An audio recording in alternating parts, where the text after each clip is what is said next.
실제로 겪은 실화를 바탕으로 한 곰통 공포라디오. 오늘 들려드릴 이야기는 시청자 혁이아빠님이 보내주신 이야기로 번개 만남으로 흉가 탐방을 할 당시인 약 20년 전에 겪은 일이라고 하며 혁이아빠님 피셜로 현재까지 겪어온 모든 흉가를 통틀어 가장 무서웠던 곳이었다고 합니다. 과연 어떤 이야기일지 지금 바로 알아보도록 하겠습니다.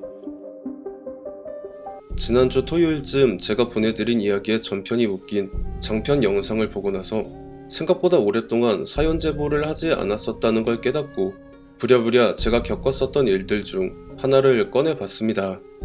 그 흉가는 제가 나주 흉가를 다녀온 이후 약 4개월 정도 만에 가게 됐던 흉가이며 제 개인적인 생각으로는 현재까지 가봤던 흉가들 중 가장 무서웠고 아직도 그때 겪었었던 모든 것들이 믿겨지지 않을 정도라고 해두겠습니다. 나주 흉가를 다녀온 뒤 4개월쯤 지난 어느 날 몸을 담고 있던 흉가 카페를 열심히 뒤적거리던 중에 카페의 매니저님과 스태프들이 적어놓은 따끈따끈한 후기글을 하나 볼 수 있었는데요. 워낙에 외진 곳에 있었던 데다가 상대적으로 잘 알려지지 않은 곳이라서 별다른 대비 없이 몸뚱아리와 부적 몇 장만 들고 갔는데 생각지도 못한 것들을 보고 겪었다며 함께 갔던 스태프들 중에 한 명이 중환자실에서 의식을 차리지 못하고 있는 상황이니 무슨 일이 있어도 절대 가지 말 것과 정 가야겠다 싶으면 반드시 무속인을 필히 대동한 상황이어야 할 것을 분명히 경고하고 있었습니다. 여기에서 구미가 당긴 저는 인터넷 포털에 해당 흉가의 소재 지역과 위치를 검색해봤지만 확실히 그 어떠한 정보도 없었기 때문에 카페 매니저님께 흉가의 위치를 캐낸 다음 번개팅에 제 나름대로 상당히 자극적인 제목을 띄워서 함께 갈 용자들을 구했죠. 단 20분이 채 지나지 않아 모이게 된 일행들에 대해 소개를 하자면 심령현상 연구를 주로 하고 있다던 22살의 A양이 있었고요. 이제 갓 신내림을 받은 따끈따끈한 신력이 자랑거리라고 떠들어대던 25살의 B군, 마지막으로 해병대 부사관인 중사로 전역을 했다는 31살의 C군까지 총 3명, 그리고 저를 포함해서 총 4명의 인원이 모였더랬습니다. 사람이란 게 모름지기 얼굴을 마주하고 탐색을 해보기 전까지는 모르는 법. 요즘처럼 SNS가 활성화되어 있지도 않았던 시절이라 각지각곳에 온갖 뻥쟁이들이 난립하던 시기였던 터라 저는 각자를 상징하는 물건들을 하나씩 챙겨올 것을 주문했었죠. 저야 뭐 수많은 번개 만남으로 흉가를 다녀온 흔적이 이곳저곳에 묻어있는 저의 애마가 곧 저라는 사람 그 자체를 상징하기에 다른 물건은 챙기지 않았고 A양은 수맥 탐지봉을 비롯한 전자기장 탐지기를 가져왔으며 B군은 아예 나 무속인이오 하는 물건을 싹 다 챙겨서 왔으며 마지막으로 C군은 자신이 입던 전투복과 전투모를 그대로 입고 오는 등 그들이 전부 뻥쟁이가 아니라는 걸 확인한 저는 그들을 제 에마에 태운 뒤 카페 매니저님을 통해 입수한 그 문제의 흉가로 출발을 했죠. 그렇게 달리고 달려서 흉가의 턱 밑까지 도착을 했는데 갑자기 조수석에 타고 있던 B군이 저에게 말을 하기를 도대체 그 흉가가 어떤 곳이길래 아직 도착을 하지 않았는데도 이런 기운을 내뿜고 있는 거냐고 하더라고요.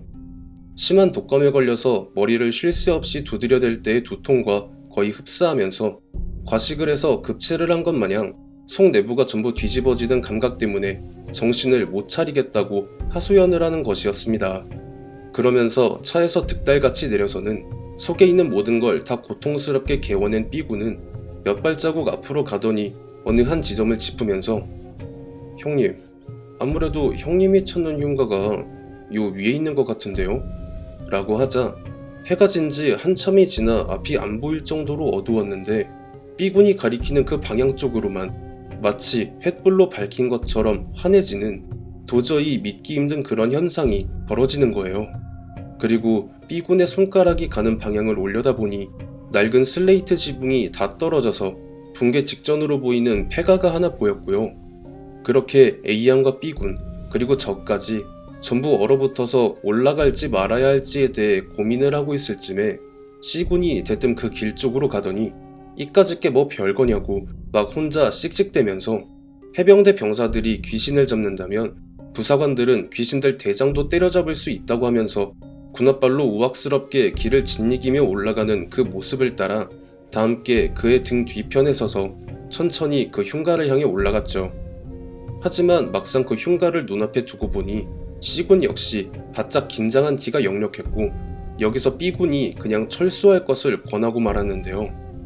A양이 손에 쥐고 있던 수맥 탐지봉이 혼자 트위스트를 추고 있고, 역시 A양이 허리에 차고 있던 전자기장 탐지기가 연신 효과음을 내면서 요란하게 울고 있는 통에 저와 A양 역시 B군의 말에 동조를 하며 역시 가지 말라고 하는 곳엔 오는 게 아니구나라는 걸 여심히 실감하는데, C군이 대뜸 흉가의 입구로 돌진하더니 대문을 말 그대로 뻥 하고 차면서 그 안으로 들어가는 거예요.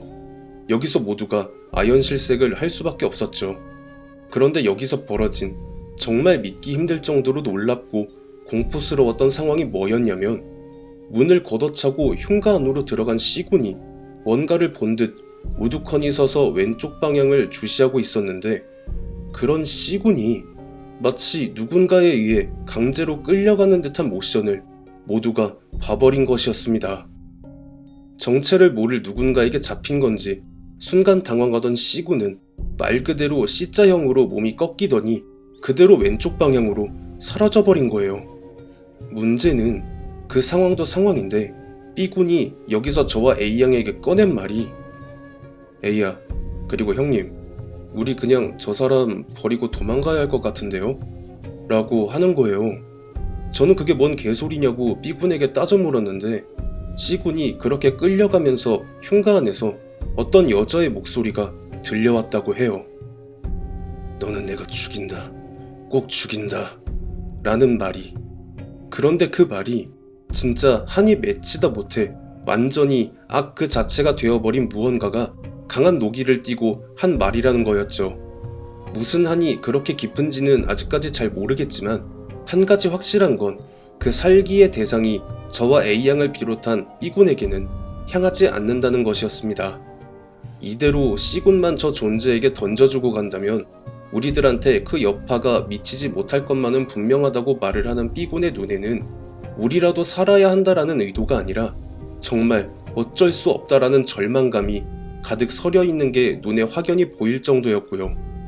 그렇게 B군의 말에 따를지 C군을 구하러 갈지 갈팡질팡하고 있는 사이, 흉가 안에서 물건이 깨지고 부서지는 요란한 소리가 들려옴과 동시에 거의 넝마 조각이 된 갈갈이 찢겨진 전투복이었던 것을 걸친 C군이 온 몸에 피칠갑을 한 상태로 숨을 몰아쉬면서 대문 앞까지 달려나온 모습이 보이길래 저는 일단 살리고 봐야 한다며 C군에게 달려갔는데요. 여기서 벌어진 추가적인 상황에 저는 모든 전의를 상실하고 제 온몸을 감아오는 거대한 공포에 사로잡히고 말았습니다. 전설의 고향, 일본의 그 이름만 대면 알만한 공포영화들 다 필요 없습니다. 그런 걸 눈앞에서 직접 보면 그런 건 그저 어린애 장난에 불과하다는 걸 알게 될 거예요. 얼굴 전체가 마치 칼에 난도질당한 듯한 상처로 뒤덮여 있는 옛날 옷을 입고 있는 여자가 C군의 목 전체를 칠흑 같은 흙발로 조이면서 무슨 십몇 센치는 될 것 같은 기다란 손톱으로 그의 얼굴을 난도질을 하면서 마치 너네도 이 꼴 나기 싫으면 꺼지라는 그런 비웃음을 보이고 있었거든요. 저도 나름 번개만남으로 전국의 흉가 이곳저곳을 다니면서 강심장이 될 대로 된 상태라 생각했고, 역시 그런 만남에서 수많은 무속인들을 만나서 귀신들에 대한 이야기를 들었었지만, 통상적으로 제 아무리 원한이 깊은 영가라고 한다고 해도 사람에게 물리적으로 해를 가하는 경우는 거의 없다고 봐도 무방하다는 말을 수없이 들었었는데, 그런 이야기의 끝엔 항상 만약이라는 게 존재했으며, 그 만약이라는 건 인과율이라는 영가들의 세계에서 통용되는 법칙을 전부 무시해버릴 정도로 그 원한의 깊이를 알 수 없는 경우엔 성불이고 뭐고 원하는 게 아무것도 없으며 그저 원한을 사귀면서 안식을 취하고 있는 자신을 다른 제3자가 건드리면 그대로 물리적인 해를 가하는 영가들이 있다는 것이었죠. 웃긴 건 이 이야기를 C군이 그렇게 당하는 모습을 함께 지켜보던 B군이 고스란히 말을 하고 있다는 것이었습니다. 형님, 지금 쟤는 우리한테 기회 주는 거예요. 그냥 이대로 가면 해코지 없이 놔줄 거라고. 그리고 그 다음 이어지는 B군의 말은 더욱 충격적으로 저 여자의 머리 위엔 여자의 머리카락으로 온 전신이 감겨져 있는 젊은 여자가 매달려 있다고. 보아하니 다녀간 지 얼마 안 된 것 같은데 저럴 경우 영혼이 육신으로 돌아가는 길이 아예 없고 저 상태로 영원히 저 여자한테 매여서 함께 있는 거라고 하더라고요. 당시 제 생각엔 왠지 흉가 카페에서 본 후기글에서 함께 갔던 스텝 한 명이 중환자실에서 의식을 회복하지 못하고 있다에 그 여자 스텝이 B군이 말하고 있는 그 젊은 여자라는 생각이 들었고, 그제서야 B군을 뒤돌아보며 그가 우리라도 도망가자고 했던 모든 말이 똑바로 인지되기 시작했습니다. 아무리 그래도 어떻게 사람을 여기에 버려두고 우리만 돌아가는가 계속 머릿속에서 갈등이 펼쳐지고 있던 그때, 대뜸 C군에게 있는 대로 해코지를 하고 있던 그 여자 영가가 C군을 대문 밖으로 내동댕이 치더니 마치 가져가려고 손짓을 하는 게 보이는 거예요.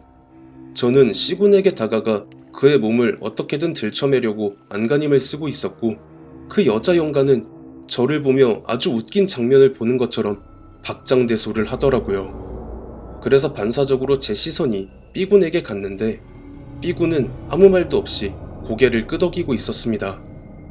그렇게 C군을 조수석에 태운 다음 출발을 하려는데 B군이 제게 말을 하는 게 왜 저 여자가 C군을 데려가라고 밖에 던져준 것 같냐고 물어보길래 저야 뭐 가지고 놀 대로 놀았으니까 흥미 식어서 그런 거 아니냐고 답을 했죠.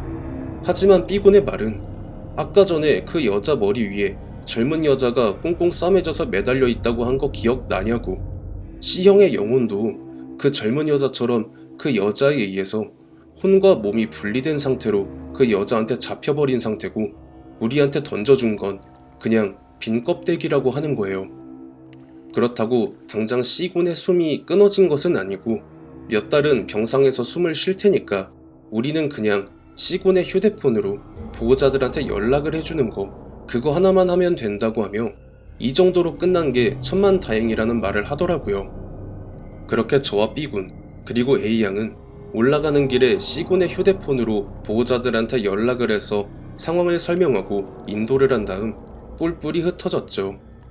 저는 혹여나 B군에게 C군의 혼을 되찾아올 방법이 없냐고 물어봤지만 뚜렷한 목적 없이 인과율을 어기면서까지 산 사람에게 해를 가하는 존재는 제 아무리 조선 팔도의 만신들을 죄다 불러온다 한들 거래 자체가 성립이 안 되는데 무슨 딜을 어떻게 칠 거냐.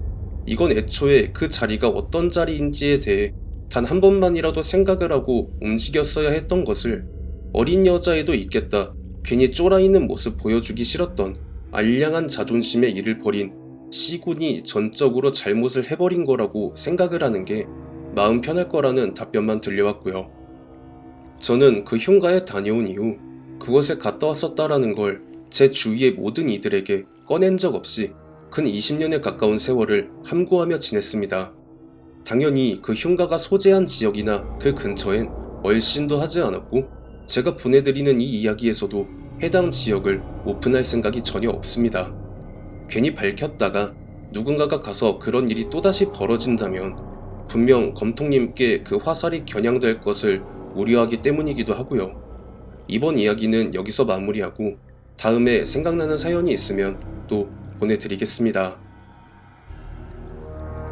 제가 처음 혁이 아빠님께 이 사연을 받은 게 지난주 일요일이었는데요. 이 사연에 등장하는 흉가와 그 흉가를 중심으로 일어난 일련의 상황들을 읽어내려가면서 등골이 오싹해질 정도의 공포감이 들었습니다. 원한이 깊어도 너무 깊은 특정 영가가 인과율의 법칙을 무시하고 산 사람에게 해코지를 가한다는 건 일본의 공포 경험담이 아닌 이상 듣기도 보기도 힘든데, 우리나라에 존재하는 영가들 중에도 이런 무서운 영가가 있다는 점 또한 정말 무서웠습니다. 시청해주신 모든 분들 감사드리며 구독, 좋아요, 알림 설정 부탁드립니다.